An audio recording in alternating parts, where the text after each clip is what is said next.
Bollywood star আমির খানের একটা movie Dangal প্রচুর জনপ্রিয়তা পেয়েছিল এবং এই সিনেমার মূল চরিত্র হিসেবে দেখানো হয়েছিল গীতা ফোগাতকে, একজন মহিলা কুস্তিগির যিনি তার জীবন সংগ্রামকে বা তার প্রতিকূলতাকে কিভাবে জয় করছে এবং পরবর্তীকালে ভারতের হয়ে অলিম্পিক মেডেল নিয়ে আসছে তারই একটা কাহিনী বলা যায়। এবং এর সাথে সাথে এই গীতা ফোগাতের পিতা এবং তার পুরো ফ্যামিলি কিভাবে যুক্ত সেটাও দেখানো হয়। তবে মূল চরিত্র হিসেবে বলা যায় গীতা ফোগাতকে। এই দাঙ্গাল মুভিতে গীতা ফোগাতের চরিত্রে অনেকবার দেখানো হয়েছে যে গীতা ফোগাত সময়ে সময়ে পুরুষ কুস্তিগিরদের সঙ্গে লড়াই করছে এবং সেখানে জিতছে। এই পুরুষদের সঙ্গে লড়াই করা বা পুরুষদের সঙ্গে লড়াই জেতাটাকে একটা বড় অ্যাচিভমেন্ট হিসেবে দেখানো হয়। অবশ্যই এটা বড় অ্যাচিভমেন্টই, কারণ যে দেশে আজও মহিলাদের স্পোর্টসকে ছোট করে দেখানো হয় সেখানে পুরুষদের সঙ্গে কাঁধে কাঁধ মিলিয়ে লড়াই করা এবং পুরুষদেরকে সেই লড়াইয়ে হারানো একটা বড় অ্যাচিভমেন্টই। কিন্তু আপনি কি জানেন যে এই গীতা ফোগাতই কিন্তু প্রথম কুস্তিগির নন যিনি এই পুরুষ কুস্তিগিরদের সঙ্গে লড়াই করেছিলেন এবং জিতেছিলেন। আমাদের দেশ স্বাধীন হওয়ার পরপরই আলিগড়ের এক মহিলা কুস্তিগির গোটা ভারতের পুরুষ কুস্তিগিরদের চ্যালেঞ্জ করেছিলেন যে যে তাকে হারাতে পারবে কুস্তিতে তাকেই সে বিবাহ করবে। গল্পটা ইন্টারেস্টিং না? আমাদের আজকের পর্ব সেই মহিলা কুস্তিগিরকে নিয়েই। আমাদের আজকের পর্ব অ্যামাজন অফ আলিগড় হামিদা বানুকে নিয়ে। দেখুন, তার ছোটবেলার সম্পর্কে তেমন কিছু জানা যায় না, তবে এটুকু বলতে পারি যে তার জন্ম হয়েছিল বিংশ শতাব্দীর প্রথম দিকে এবং রেসলার ফ্যামিলিতেই। তার জন্মস্থান নিয়েও অনেকের দ্বিমত আছে। অনেকে মনে করেন বর্তমান উত্তরপ্রদেশের মির্জাপুরে তার জন্ম হয়েছিল এবং সেই এলাকায় অত্যন্ত গোড়ামি থাকার জন্য তার কেরিয়ার শুরু করতে তিনি আলিগড়ে স্থানান্তরিত হন। আবার অনেকের মত আছে যে তার জন্ম আলিগড়েই হয়েছিল এবং আলিগড় থেকেই তিনি তার পরিচিতি পান।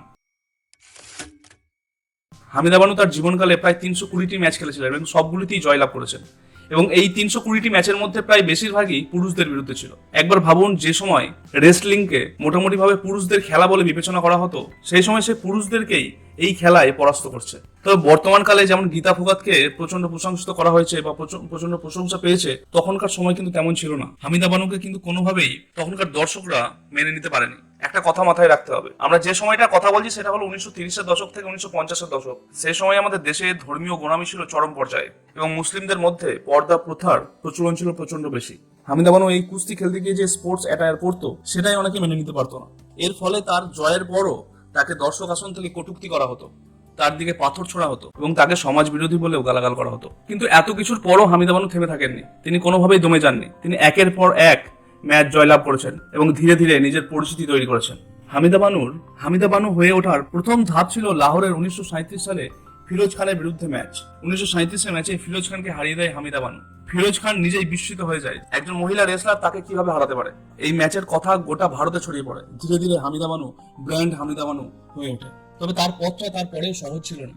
তাকে বেশিরভাগ কুস্তি ফেডারেশনই মেনে নিতে পারতো না। যেমন উদাহরণস্বরূপ বলা যায় মহারাষ্ট্রের পুনেতে রামচন্দ্র শালুকের বিরুদ্ধে একটা ম্যাচ ঘোষণা হয়, কিন্তু সেই ম্যাচ অনুষ্ঠিত হওয়ার আগে সেখানকার কুস্তি ফেডারেশন বেঁকে বসে যে একটা মহিলার সঙ্গে একটা পুরুষ কুস্তিগিরের ম্যাচ হতে পারে না, এটা আইন বিরুদ্ধ। আসলে সে সময় আমাদের সমাজ পুরুষদেরকে সবসময় নারীদের উপরে ভাবতো, তাই কোনোভাবেই একজন নারী এইভাবে সফল হচ্ছে এটা মেনে নিতে পারতো না, তাই তাকে বিভিন্নভাবে আটকানোর চেষ্টা করতো। হামিদা বানু সব থেকে পপুলার হয়ে ওঠে 1950-এর দশকে। 1950-এর দশকে হামিদা বানু ভারতের সব পুরুষ কুস্তিগিরদের জন্য একটি ওপেন চ্যালেঞ্জ করে। সে বলে যে তাকে যে কুস্তিতে হারাতে পারবে তাকেই সে বিবাহ করবে। এই চ্যালেঞ্জ অ্যাকসেপ্ট করে পাঞ্জাবি খড়গ সিং এবং কলকাতার এক কুস্তিগির, কিন্তু দুজনেই অসফল হয়। এরপর মহারাজা ও বড়োদার পৃষ্ঠপোষক কুস্তিগির ছোটে গামা পেহলওয়ানের সঙ্গে তার কুস্তি হওয়ার কথা ঠিক হয়। কুস্তি হওয়ার ঠিক আগের দিন ছোটে গামা পেহলওয়ান এই ম্যাচ থেকে নিজেকে সরিয়ে নেয়, কারণ হিসেবে বলে যে একজন মহিলার সঙ্গে সে কুস্তি লড়বে না। এরপর হয় সব থেকে আইকনিক ম্যাচ হয় হামিদা বানুর সঙ্গে বাবা পেহলওয়ানের। বাবা পেহলওয়ান এই হামিদা বানুর এই চ্যালেঞ্জ অ্যাকসেপ্ট করে এবং সে নিজেও একটি চ্যালেঞ্জ করে। সে বলে যে সে যদি হামিদা বানুকে হারাতে না পারে তাহলে সে চিরকালের মতো কুস্তি থেকে সন্ন্যাস নেন। 4 মার্চ 1954 ম্যাচের দিন ঠিক হয়। গোটা দেশের কুস্তি ভক্তরা এই ম্যাচের দিকে তাকিয়েছিল, কিন্তু মাত্র 1 মিনিট 34 সেকেন্ডের মধ্যেই হামিদা বানু এই বাবা পেহলওয়ানকে পরাজিত করে। বাবা পেহলওয়ান তার কথা মতো চিরকালের জন্য কুস্তি থেকে সন্ন্যাস নেয়। এরপর যদি আমরা আরেকটি ম্যাচের কথা বলি, সেটা হলো রাশিয়ান বিয়ার ভেরা চেস্তালিনের সঙ্গে। সেই সময় ভেরা চেস্তালিন মহিলা কুস্তিদের সব থেকে বড় নাম ছিল।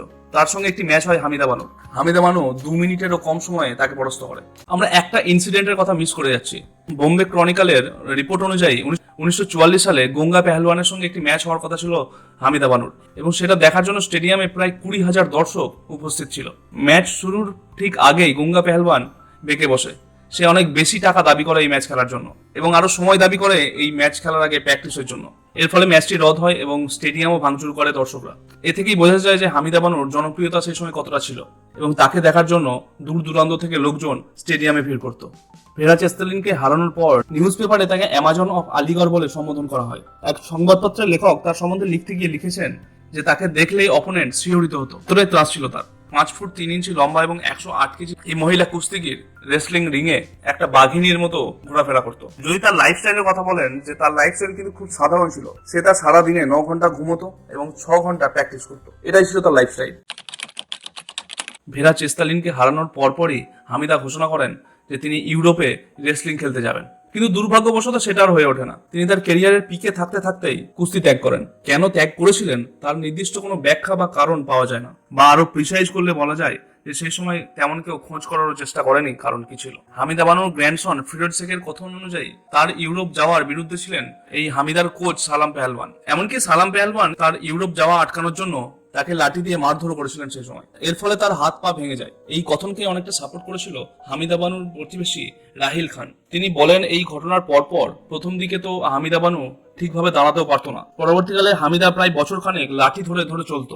এটা প্রথমে একটা কথা বলে রাখি যে হামিদা বানুর কিন্তু নিজস্ব সন্তান ছিল না। এই ফিরোজ শেখ হলো তার দত্তক পুত্র মিস্টার শেখের পুত্র। আবার দেখা যায় সালাম পেহলওয়ানের কন্যা সাহারাকে যখন হামিদা বানু সম্পর্কে জিজ্ঞাসা করা হয়, তিনি তাকে সৎ মা হিসেবে বর্ণনা করেছেন। তিনি বলেছেন যে সালাম পেহলওয়ানের সঙ্গে এই হামিদা বানুর বিবাহ হয়েছিল, যদিও হামিদার দত্তক পুত্র শেখ এটিকে অস্বীকার করে। তিনি বলেছিলেন তারা একসাথে থাকতো ঠিকই, কিন্তু তারা কোনোদিনই বিবাহ করেননি। এক সময়ের এই স্টার কুস্তিগিরের শেষ জীবনটা কেটেছিল অনেক কষ্টে। হামিদা বানুর শেষ জীবন অভাবে কেটেছিল। সে তার বাড়ি ভাড়া দিয়ে দুধ বিক্রি করে এবং বাড়িতে তৈরি হোমমেড স্ন্যাক্স রাস্তায় বিক্রি করে সংসার কোনোভাবে চালাতো। কিন্তু যে কুস্তিগিরের জন্য হাজার হাজার দর্শক স্টেডিয়ামে ভিড় করত, সেই কুস্তিগিরকে তার অভাবের দিনে সরকার বা সাধারণ মানুষ কেউই তার পাশে এসে দাঁড়ায়নি। আজকের পর্বটা যেমন ইন্সপিরেশনের, তেমনই স্ট্রাগেলের, আবার তেমনই আমাদের সমাজ হিসাবে ব্যর্থতার, যে এমন এক ব্যক্তিত্বের পাশে আমরা দাঁড়াতে পারিনি। ভিডিওটা আমরা আজ এখানেই শেষ করলাম। ভিডিওটি আপনাদের কেমন লাগলো অবশ্যই কমেন্ট করে জানাবেন। অবশ্যই কমেন্ট করুন, কারণ আপনাদের কমেন্টই আমাদের পরের ভিডিও করার উৎসাহ যোগায়। আর যদি ভিডিওটি ভালো লাগে, আপনাদের বন্ধু বান্ধব বা আত্মীয় স্বজনকে শেয়ার করুন। আর যারা আমাদের পর্বটি দেখছেন বা আমাদের ভিডিওগুলি দেখছেন কিন্তু সাবস্ক্রাইব করেননি, আমাদের পথ চলার সঙ্গী হতে, আমাদের হাতটা শক্ত করে ধরতে আমাদের চ্যানেলটিকে সাবস্ক্রাইব করুন।